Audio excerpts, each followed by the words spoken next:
D'accord.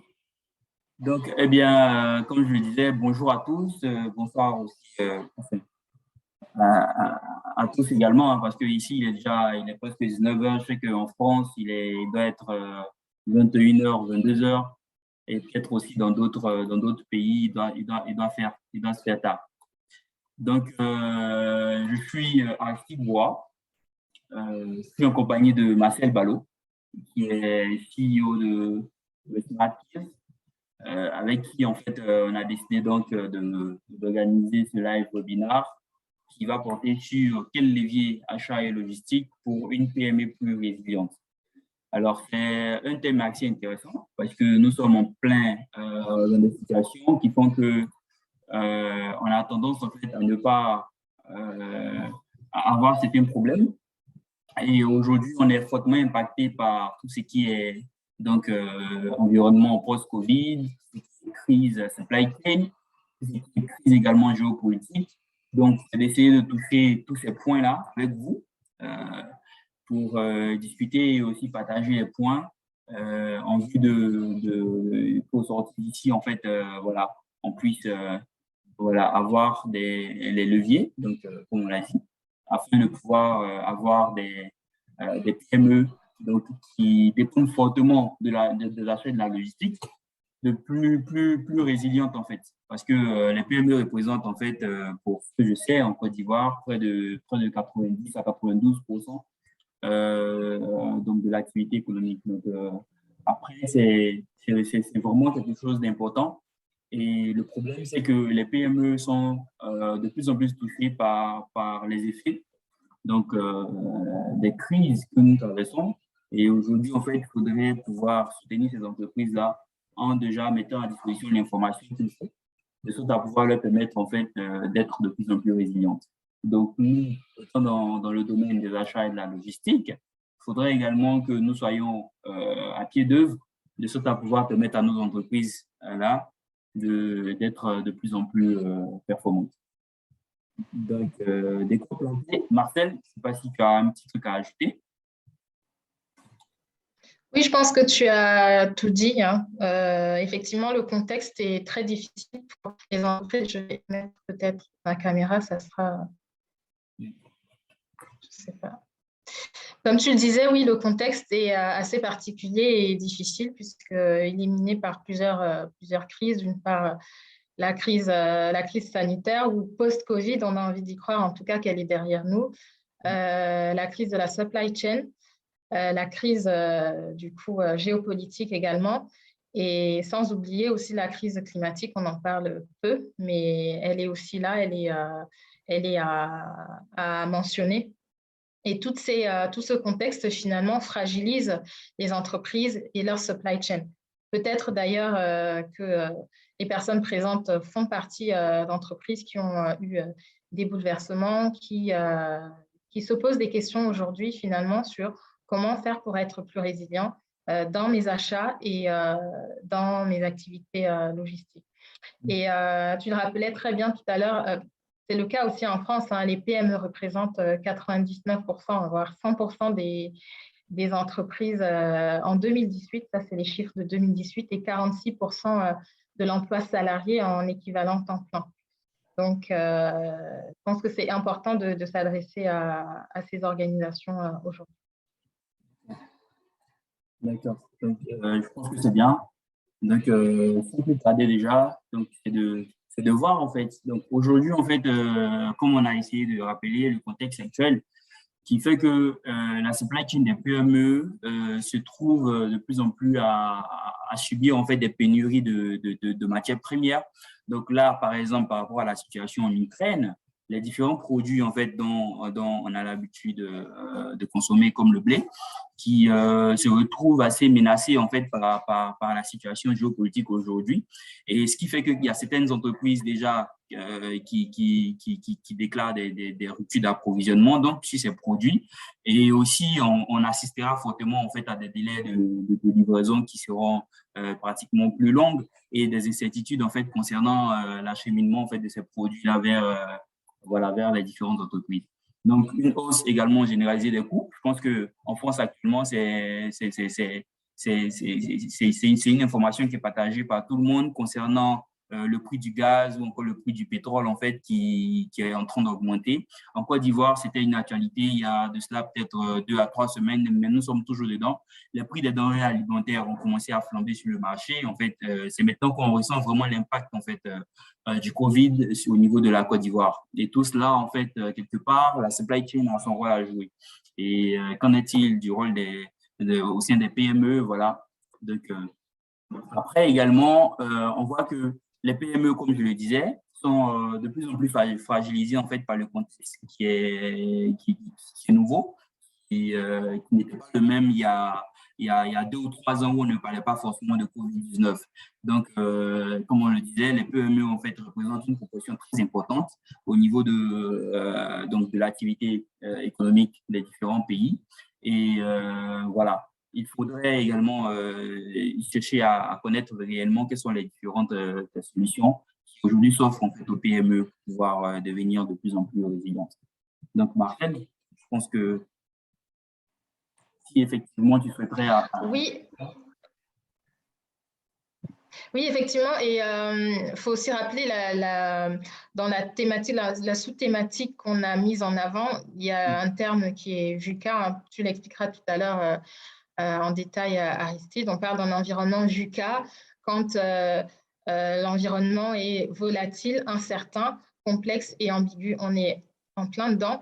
Et par crise aussi, il faut entendre non seulement des bouleversements externes qui viennent fragiliser l'entreprise, mais aussi des bouleversements en interne qui appellent à ce que l'entreprise revoie peut-être ses pratiques, sa manière de faire. Je pense qu'on peut passer à la slide suivante. Donc également, aujourd'hui, en fait, les entreprises, quand on voit en fait les PME, il y en a en fait qui restent à attendre, bon, qui se disent que la crise ne va pas durer longtemps et que c'est seulement un contexte et qu'on va sortir de là. Il y en a également qui essaient de s'organiser, de sorte à pouvoir en fait, voilà, être voilà, plus prête, on va dire, hein.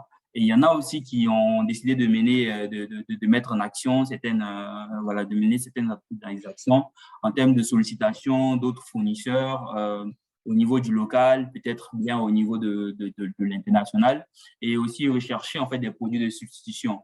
Voilà.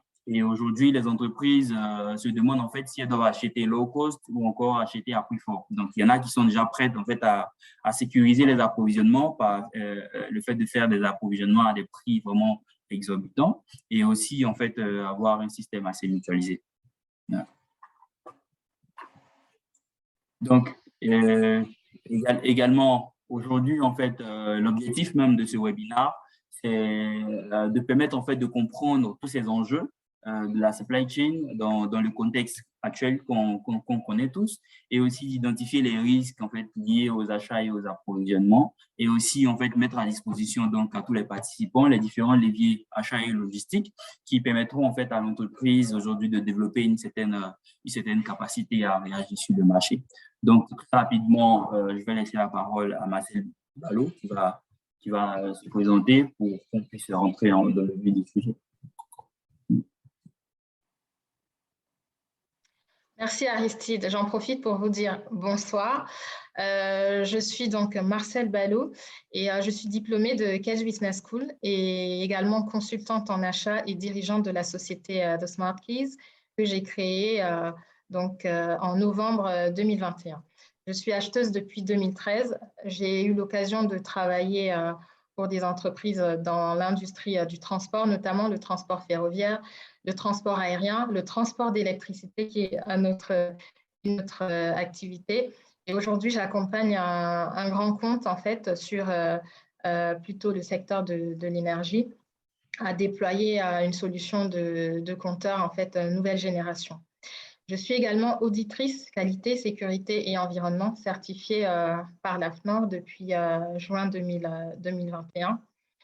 Et que dire de Smart Keys? C'est une société de conseil, une jeune société avec des activités d'audit achat, de conseil et de coaching achat, donc du coaching sur des sujets vraiment spécifiques, de la formation aux achats responsables. L'ambition aujourd'hui de la société, c'est d'apporter des solutions qui soient à la fois concrètes et déployables finalement rapidement et aussi digitales liées aux problématiques d'une part des directions achats et d'autre part de l'approvisionnement. Je laisse la parole à Aristide pour se présenter. Très intéressant, j'aime bien. En fait, ton profil est très bien décrit, j'aime bien. Donc, moi également, je suis donc ivoirien. Je suis diplômé en master logistique et transport à l'Institut national polytechnique Félix Houphouët-Boigny, qui est l'une des meilleures écoles donc, de la Côte d'Ivoire. Et j'ai occupé des fonctions de planificateur supply chain au niveau d'une entreprise de FMCG. Et après ma première expérience, donc, j'ai eu à piloter un projet de création d'entreprise de 5PL, donc 55 Parts Logistics. Et voilà, avec la contribution de plusieurs experts, où on a travaillé sur plusieurs modules donc, de supply chain, depuis l'approvisionnement jusqu'à la distribution un peu partout dans la sous-région en Afrique de l'Ouest. Voilà. Donc, c'est un modèle sur lequel on a travaillé durant près de 6 mois. Ça nous a permis de mener une étude de marché, de comprendre le marché logistique aujourd'hui, comment il évolue, vers quoi il va et quels sont les différents leviers en fait, qui permettent à ce marché-là d'être de plus en plus performant. Donc, après, aujourd'hui, en fait, mon activité, c'est que je fais du consulting, de l'audit consulting pour les PME donc en Côte d'Ivoire, peut-être bientôt à l'international. Mais déjà, on le fait en Côte d'Ivoire. Donc, pour les PME, pourquoi les PME? Parce qu'en fait, aujourd'hui, en fait, on a des modèles d'entreprise qui existent et on va dire, en fait, c'est les grandes entreprises qui lead un peu en fait le secteur de la logistique et de la supply chain dans nos pays en Afrique. Parce qu'en fait, nos dirigeants n'ont pas vraiment en fait ne voient pas encore le volet stratégique en fait de la logistique. Donc c'est plus les fonctions de comptabilité, de finance, de marketing, de commerce qui existent en fait dans les entreprises. Du coup, aujourd'hui en fait, c'est de permettre réellement à ces PME là de pouvoir se réveiller. Donc, voilà, d'aujourd'hui être orienté réduction des coûts, parce qu'en fait, on sait que la logistique, la supply chain, c'est le seul organe de l'entreprise en fait, qui permet de réduire les coûts. Donc, voilà, dans ça également, j'ai eu à faire donc, des formations au niveau de la gestion des stocks. Pour ceux qui me connaissent sur LinkedIn, ils diront que je suis assez gestion des stocks, mais voilà, je me dis que c'est la base en fait. Si tu ne maîtrises pas les stocks, tu ne peux pas faire de la réduction des coûts. Voilà. Et après, j'ai pu former plus de 70 personnes et aussi quelques personnes qui utilisent en fait aujourd'hui mes modules de gestion de stocks sur Excel ou encore des différents modules pour leur exercice au niveau de leur activité quotidienne. Donc, c'est un peu ça, comment je me présente. Et je vais passer en fait la parole à Marcel pour déjà rentrer dans le vif du sujet au niveau de la première partie, qui va concerner en fait les leviers achats.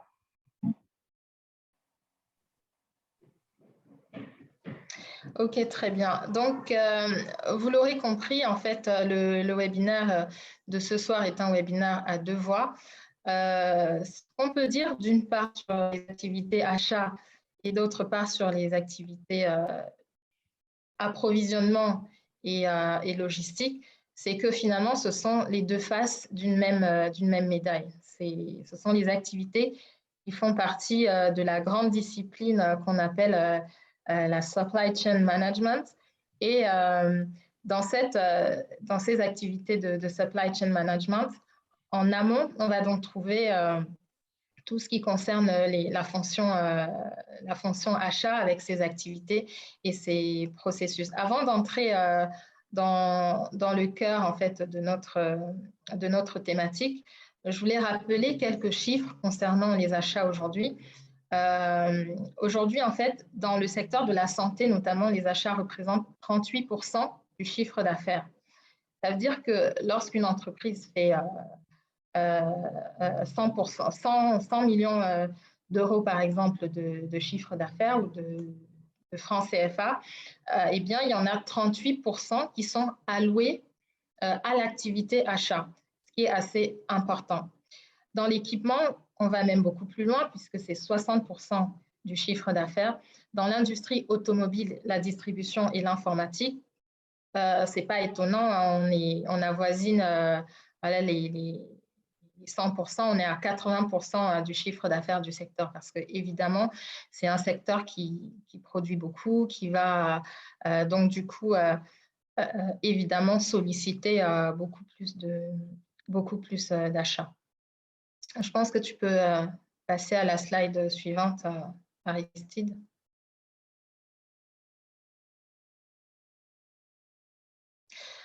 Alors, j'aimerais faire un point d'arrêt ici sur le processus achat. Je ne sais pas si toutes les personnes présentes sont forcément familières avec la fonction achat, peut-être pas. Donc, je vais rappeler très rapidement le processus achat. C'est un processus qui va regrouper plusieurs activités. Ça va donc de la stratégie.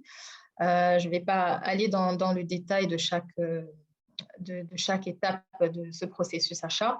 La stratégie, en gros, ça va être l'étape première où l'acheteur va vraiment intervenir, mais toujours en binôme avec une personne qui est du métier, qu'on appelle soit le prescripteur, soit le client interne. C'est finalement la personne qui va avoir besoin de réaliser un projet, qui va rédiger un cahier des charges et qui va soumettre ce cahier des charges à l'acheteur.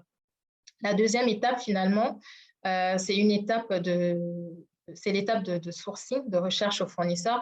Le cahier des charges, je passe. Pourquoi? Parce que d'une entreprise à une autre, finalement, ce n'est pas forcément l'acheteur qui rédige ce cahier des charges. Ça peut être le métier qui rédige le cahier des charges, donc qui le soumet à l'acheteur.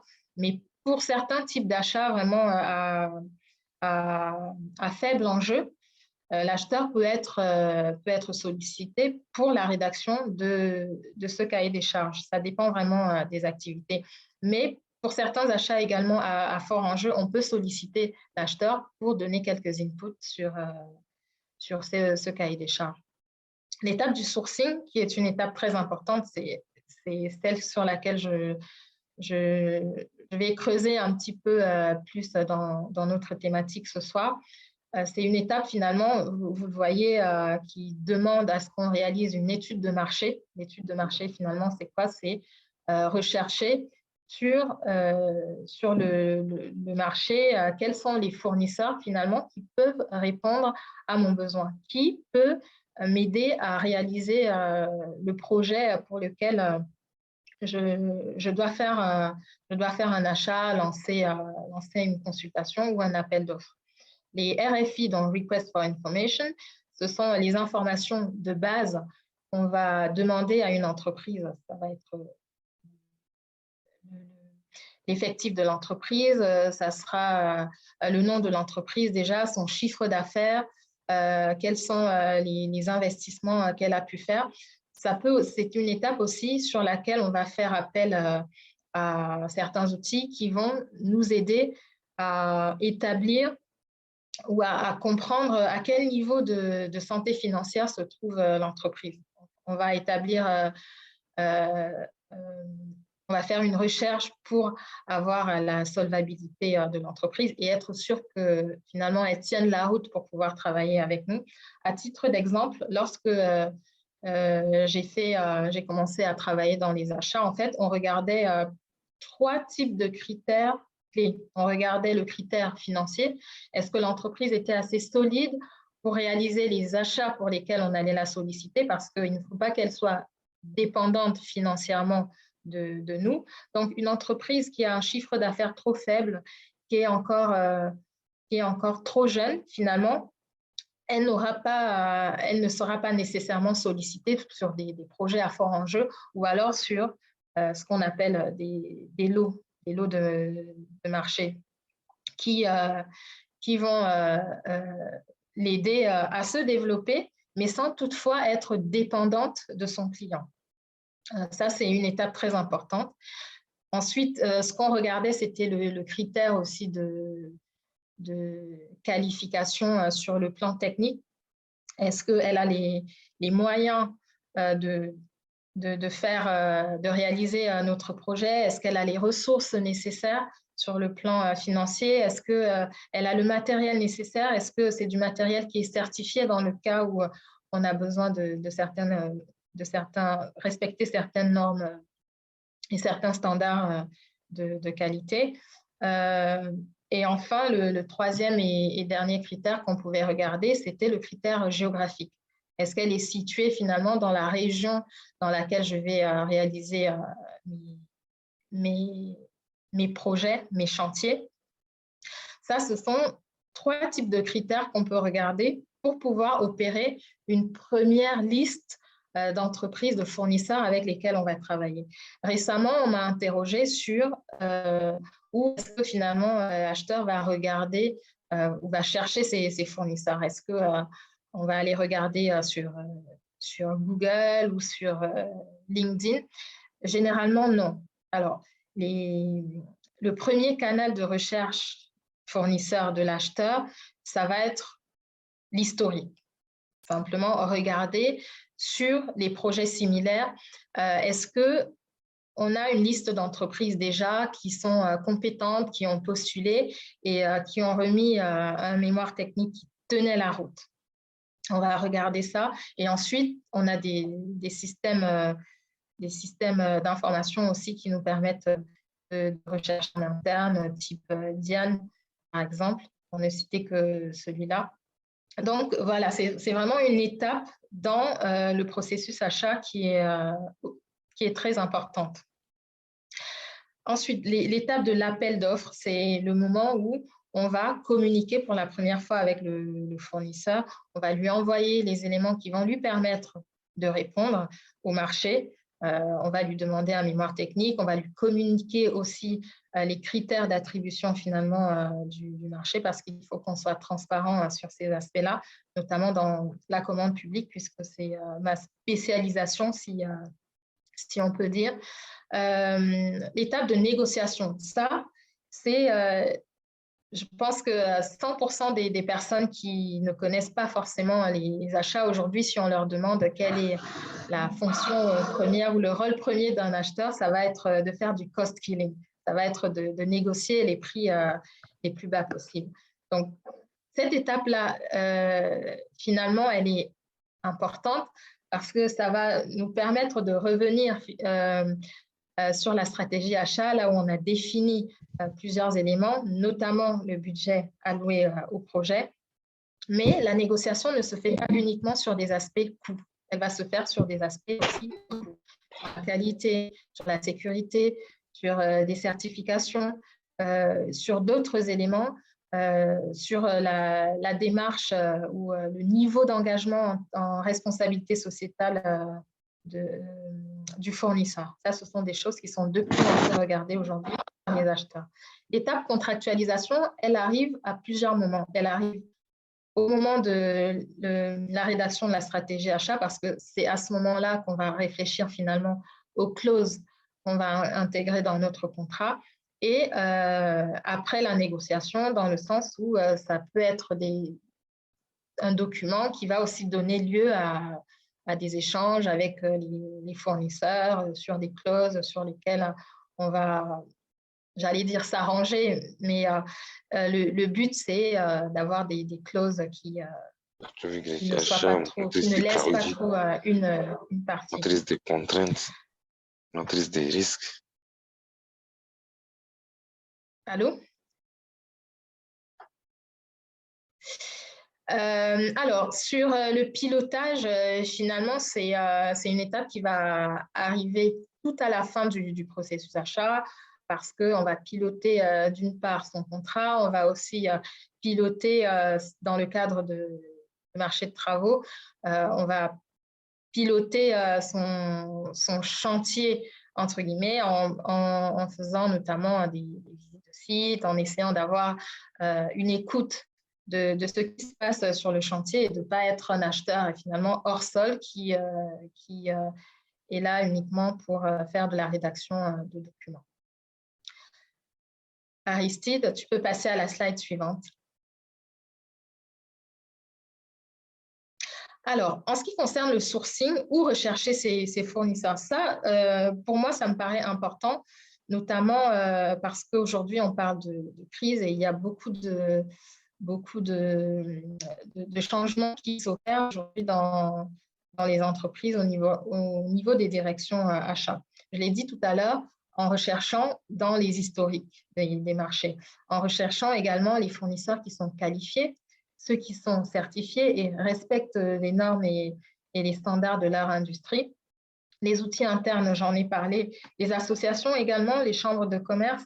Il faut savoir qu'aujourd'hui, en France, notamment lorsque on doit lancer un appel d'offres, on peut passer par des structures comme la chambre de commerce et d'industrie, par exemple, pour pouvoir avoir une première liste de fournisseurs qu'on va consulter par la suite. Merci. Alors, sur le sourcing, le premier niveau d'analyse, je parlais tout à l'heure des différents critères qui peuvent nous aider à opérer le choix d'un fournisseur. Il faut regarder les aspects QHSE, hein, évidemment, les aspects qualité. Est-ce que l'entreprise est inscrite dans une démarche d'amélioration continue dans ses activités? La solvabilité financière. Réaliser des audits aussi, des écoutes fournisseurs. Les chiffres montrent aujourd'hui que 65% des entreprises ne connaissent pas leurs fournisseurs de niveau 2. Soit parce que souvent on est soumis à des plannings qui sont très serrés, donc il y a des activités qu'on ne se laisse pas forcément le temps de faire, et ça a des conséquences ça peut avoir des conséquences assez dramatiques sur le déroulement de certains projets. Les visites sur site aussi, c'est possible de faire. Il m'est arrivé de faire quelques visites de chantier qui étaient inopinées, pas forcément prévues, pour voir, déjà comprendre ce que j'avais acheté, d'une part, et d'autre part, voir si les clauses contractuelles qui avaient été sur lesquelles l'entreprise s'était engagée étaient finalement respectées, notamment sur les aspects sécurité. La slide suivante. Alors, aujourd'hui, en temps de crise, il y a, j'ai envie de dire, des précautions particulières à avoir lorsque on va chercher de nouveaux fournisseurs, parce que les fournisseurs aujourd'hui sont pour beaucoup défaillants parce qu'ils n'arrivent pas à respecter les délais d'approvisionnement, parce qu'ils n'arrivent plus à fournir un produit à un prix qui soit raisonnable pour l'entreprise et qui rentre dans son budget finalement. Mais il est important de garder à l'esprit que dans la recherche de ces nouveaux fournisseurs, il faut quand même respecter un principe de précaution dans le choix des fournisseurs. Qu'est-ce que c'est finalement les principes de précaution? C'est des procédures de vérification de plusieurs éléments auprès des fournisseurs. J'en ai cité quelques-uns tout à l'heure, notamment la solvabilité financière. Je crois que quelqu'un a son micro peut-être allumé.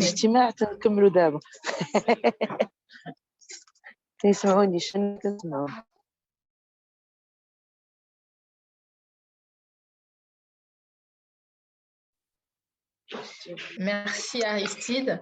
Alors, je parlais du principe de précaution dans le choix de ces fournisseurs en rappelant que ça repose sur des procédures de vérification de plusieurs informations concernant le fournisseur, pas uniquement des informations sur le plan financier, mais aussi des informations sur le plan stratégique, le plan fiscal, le plan environnemental, le respect des trois piliers de la démarche responsabilité sociétale des entreprises, qui sont le sociétal, l'humain et l'économie.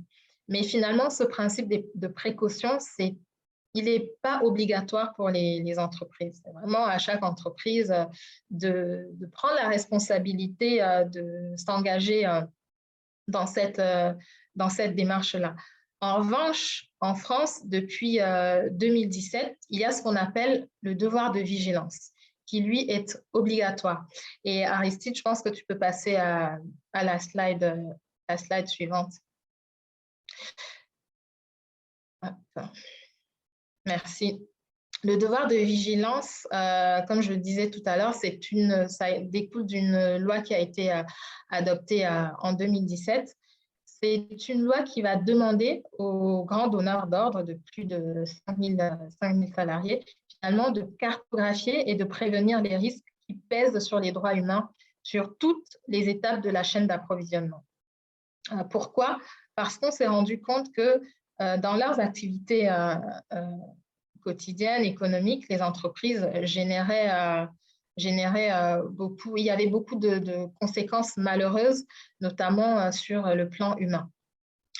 Et les entreprises qui ont le meilleur processus d'atténuation de risques aujourd'hui sur leur chaîne d'approvisionnement, on remarque qu'elles causent moins de dommages et résistent aussi mieux à la crise. Il y a une étude qui a été faite en 2021, donc entre un grand cabinet de recrutement et une structure spécialisée sur les achats, qui explique qui met en avant le fait que 83% des directions achats qui ont été résilientes face à la crise sont des entreprises en fait qui s'étaient déjà engagées dans une démarche achat responsable pour la partie uniquement achat. Donc c'est important de s'assurer pour chaque entreprise d'avoir une conduite qui soit responsable et que ça devienne finalement la norme, que ce ne soit plus une exception, mais que ce soit vraiment une norme. Et ce que je peux dire de plus sur cette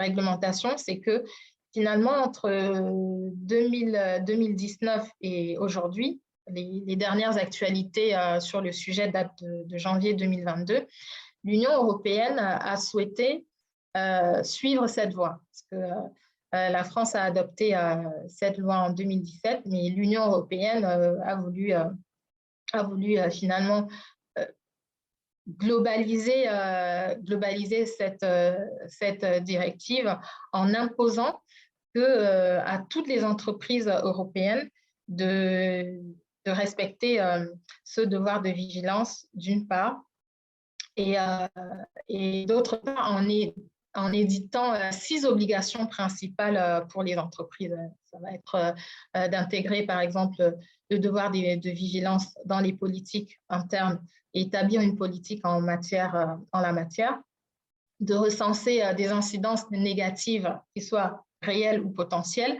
d'adopter des mesures afin d'atténuer ou de prévenir les incidences potentielles et de mettre un terme aux incidences réelles, d'établir et maintenir une procédure de réclamation qui soit accessible à toutes les parties prenantes, aussi bien internes qu'externes, de contrôler l'efficacité des mesures qui sont décrites et enfin de communiquer annuellement sur la mise en œuvre de ces mesures.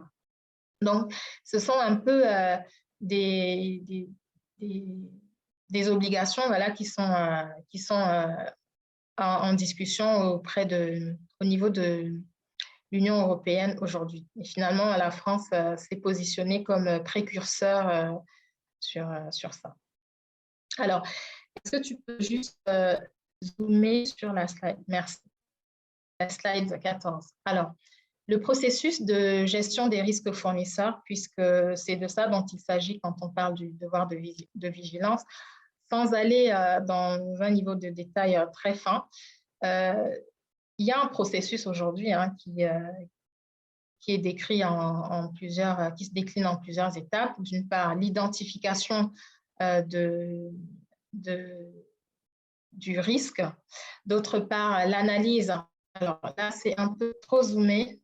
Aristide, je ne pense pas que tout le monde puisse voir les chevrons au-dessus.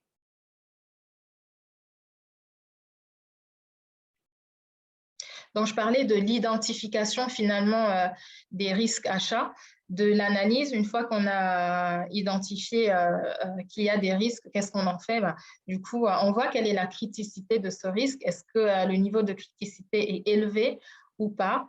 on met en place des plans d'action parce qu'une fois qu'on a décelé un problème, il faut trouver son remède finalement. Et Aristide, je crois qu'il a peut-être un souci.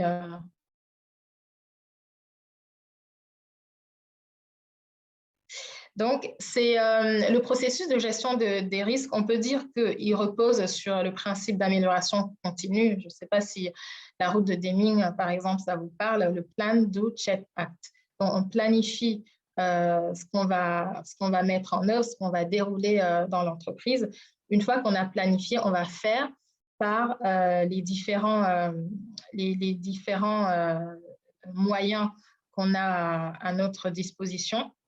Une fois qu'on a mis en place ces moyens, on va les contrôler. Et donc là, on retrouve bien cet aspect de contrôle, de surveillance et d'alerte des différentes problématiques qui peuvent subvenir tout au long des process. Et enfin, on va agir, c'est-à-dire qu'on va revenir, on va aller en avant et revenir aussi en arrière et voir qu'est-ce qui n'a pas été pour pouvoir améliorer les processus défaillants. Slide suivante, toujours sur l'analyse des risques fournisseurs. Donc là, les différentes catégories de risques et les outils associés, finalement, on a les risques financiers, il y a des risques contractuels et légaux, des risques sociétaux, des risques métiers et opérationnels, des risques industriels et qualité, des risques économiques. Moi, j'en verrai d'autres, des risques d'image, par exemple. De plus en plus aujourd'hui, les entreprises font attention à leur image, à ce qui est véhiculé sur leur nom sur les réseaux sociaux, puisque beaucoup d'entreprises qui le peuvent, qui ont les moyens, mettent en place des outils de veille sur leur communication externe. Et ne soyez pas étonnés que si un jour vous postez sur un réseau social et que vous taguez, enfin, même sans taguer une entreprise, mais que vous parlez d'une entreprise sans mettre de hashtag ni sans la taguer, que vous ayez peut-être quelques personnes de l'entreprise qui viennent voir votre profil. Ça m'est arrivé il y a quelques mois. Bon, c'était, je disais rien de bien méchant, et je mettais en avant bien au contraire des choses qui avaient été mises en œuvre dans cette entreprise et qui étaient plutôt positives en termes de responsabilité sociétale des entreprises. C'est quelque chose aujourd'hui qui est mis en place la veille sur la communication. C'est des choses qui sont mises en place très facilement aujourd'hui par des outils à disposition. Slide suivante. Alors, dans la démarche aussi pour être plus résilient dans ses achats, il y a la mise à jour de ces contrats, notamment sur des aspects coûts, révision des prix, puisque quand on signe un contrat aujourd'hui, généralement, les prix sont figés pour au moins une année ou voire plus. Et donc, quand on est dans une impasse et que le fournisseur ne peut plus finalement livrer les produits au coût qui avait été vu, il est bien d'engager un échange avec le fournisseur et voir ce qu'il est possible de faire. Est-ce qu'il faut mettre en place pour les contrats futurs une dose de révision des prix, prolonger aussi les durées de marché peut-être, parce que le fournisseur ne sera pas capable de respecter ses engagements dans les délais qui avaient été impartis au départ. Donc, il faut discuter aussi sur ces aspects-là. Les délais de livraison sont aussi peut-être à renégocier, à revoir, à recalibrer ces SLA, les Service Level Agreements. Ce sont les niveaux de service. Un exemple concret, lorsque une entreprise va remplacer son parc informatique ou des imprimantes, eh bien, elle va demander au fournisseur quel est le temps de réaction lorsqu'il y a une panne. Et ce temps-là, c'est ce qu'on appelle communément le niveau de service. Est-ce qu'il va mettre 24 heures avant de réagir? Est-ce qu'il en mettra moins? Est-ce qu'il en mettra plus? Et ça, ce sont des critères aussi qui permettent parfois à un acheteur de finalement opérer le choix d'un fournisseur ou d'un autre pour travailler avec lui. Et le plan de continuation d'activité, ça, c'est quelque chose que j'ai été amenée à mettre en place il y a quelques années pour un client dans l'agroalimentaire. Il avait un produit phare et à fort enjeu, très critique, donc, sur lequel il ne pouvait plus être livré parce que son fournisseur était défaillant à cause d'un problème dans son usine principale. Donc, du coup, quand je suis arrivée, j'ai regardé tous les contrats et j'ai proposé, ça a été accepté après par le client, mettre en place un plan de continuation d'activité. Qu'est-ce que c'est concrètement? C'est le fait de demander aux fournisseurs de s'engager sur, comment expliquer ça simplement? C'est le fournisseur doit s'engager à fournir le produit, quelle que soit la problématique qu'il rencontrerait dans une usine. S'il a une usine qui est en panne, par exemple, ou alors une usine dans laquelle qui prend feu, ça arrive, ça peut arriver, eh bien, il doit quand même proposer des solutions alternatives à son client. Ensuite, sur la démarche achat responsable RSE, qu'est-ce qu'on peut dire aujourd'hui? La démarche achat responsable, c'est une démarche qui va découler de la responsabilité sociétale des entreprises et d'un référentiel qui s'appelle le référentiel ISO 26000. Donc, qui vient donner pas des obligations, mais qui vient en fait donner des pistes de travail aux entreprises sur leur démarche RSE. Et cette démarche-là, elle se décline en fonction du secteur d'activité de l'entreprise. Il y a des entreprises du coup, qui font de l'extraction, qui vont acheter des matières premières, donc elles seront soumises à certaines activités, et puisqu'elles ont des activités dans l'extraction des matières premières qui vont soit être polluantes, soit léser les populations locales. Il y a l'exemple, par exemple, d'une grande entreprise française aujourd'hui qui extrait une fleur d'ylang-ylang pour fabriquer des parfums. Eh bien, cette entreprise-là, elle s'est engagée dans une démarche justement de sécurisation de ses approvisionnements, mais tout en garantissant que les populations qui travaillaient à la collecte de ces fleurs-là puissent avoir un salaire qui soit décent et qui leur permette d'assurer leur niveau de vie. Il y a ensuite les activités de transformation qui sont aussi génératrices de déchets, les activités de transport dans lesquelles on peut trouver des situations de corruption. Ça aussi, il faut travailler sur ces sujets-là. Les activités de distribution, les activités, j'allais dire d'utilisation, mais ce n'est pas vraiment une activité. Là, on va trouver plutôt des risques liés aux consommateurs. Pour la cosmétique, par exemple, des produits qui sont nocifs pour la peau, pour la santé, des allergies, des maladies. Ça, il faut faire attention aussi à ça. Il faut prendre conscience de ça et trouver des moyens pour éliminer toutes ces problématiques. Et la gestion, la fin de vie du produit également, ou la valorisation des déchets. Il y a des activités sur lesquelles on produit beaucoup de déchets, savoir que le déchet appartient toujours au producteur.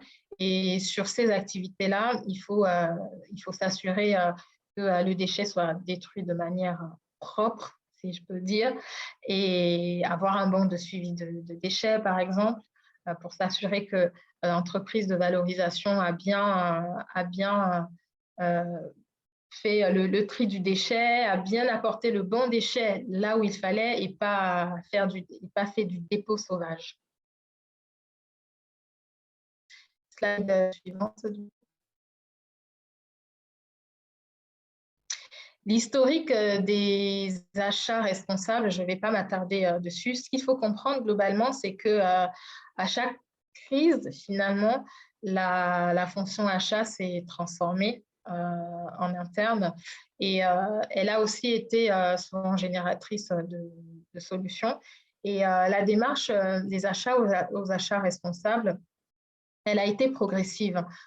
D'une part, déjà, j'ai mis qu'on achetait moins, parce qu'au sortir de la Seconde Guerre mondiale, en fait, les entreprises n'ont pas forcément le budget et l'objectif majeur, c'est d'acheter le moins possible.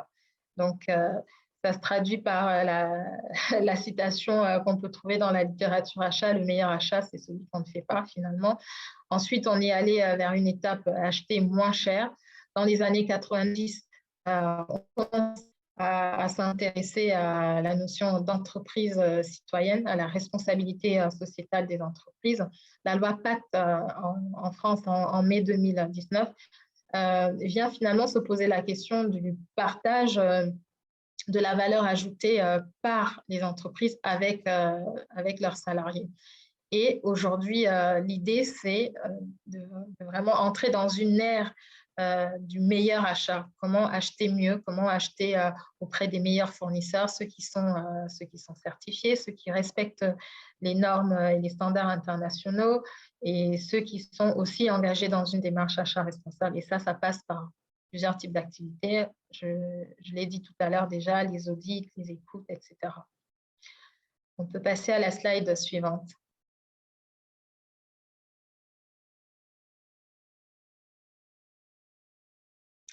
Alors, quelques pistes, là aussi, j'en ai déjà un peu parlé.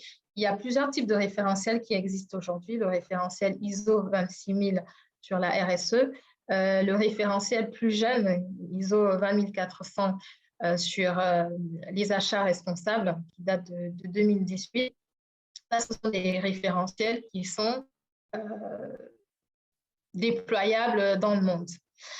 Ensuite, il y a des labels, le label fournisseur, relations fournisseurs et achats responsables, par exemple, en France. Il y a le label Lucie. Il y a des labellisations pour les achats. En fait, on ne parle pas de certification, c'est vraiment des labellisations parce que ce ne sont pas des obligations à respecter. Ce sont des pistes de réflexion finalement que donnent ces référentiels ISO 26000 et ISO 20400 d'autre part. L'analyse du cycle de vie, je ne vais pas m'attarder sur cette slide. On en a déjà parlé un peu plus tôt quand je parlais du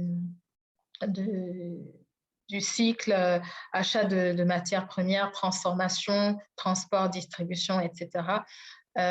L'idée, en fait, pour une entreprise, c'est d'avoir une cartographie, d'une part, de son processus achat, vraiment de le maîtriser. C'est de ça dont l'entreprise doit partir. Et d'autre part, de voir quels sont les risques qui vont subvenir à chaque étape du processus achat et à chaque étape du processus achat, voir quelles sont les solutions qui peuvent résoudre les problèmes. Je pense qu'on est arrivé à la fin de cette première partie. Et en conclusion, en fait, la question que j'aimerais soulever, c'est finalement pourquoi mettre en œuvre ces initiatives? Pour ne pas mourir, tout simplement, parce qu'on est dans une période où on n'en parle pas, mais beaucoup d'entreprises n'existeront pas, vont disparaître. Beaucoup de modèles économiques également vont disparaître. Il y a des modèles économiques qui sont résilients, d'autres qui le sont moins. Et l'idée, c'est de se transformer en interne et de mettre en place des solutions et des bonnes pratiques qui permettent à l'entreprise d'être vertueuse, de respecter ces engagements liés à la qualité du produit, mais aussi d'être plus responsable quant à ce qu'elle elle met sur le marché. Je vous remercie. Je vais laisser la parole maintenant à Aristide pour la deuxième partie. Ok, d'accord. Merci beaucoup, Marcel. C'était très enrichissant ton partage. Je pense que on a beaucoup appris. Moi, particulièrement, j'ai beaucoup appris sur les critères en fait de sélection des fournisseurs et tout. Je pense que c'est quelque chose que je vais regarder maintenant de près, de sorte à pouvoir en fait déjà commencer à. Donc après, c'est de pouvoir aussi éduquer mes différents fournisseurs concernant en fait voilà les systèmes d'achat responsables qui existent et tout, et de sorte à ce que nous tous on soit en fait engagés dans ce dynamisme là.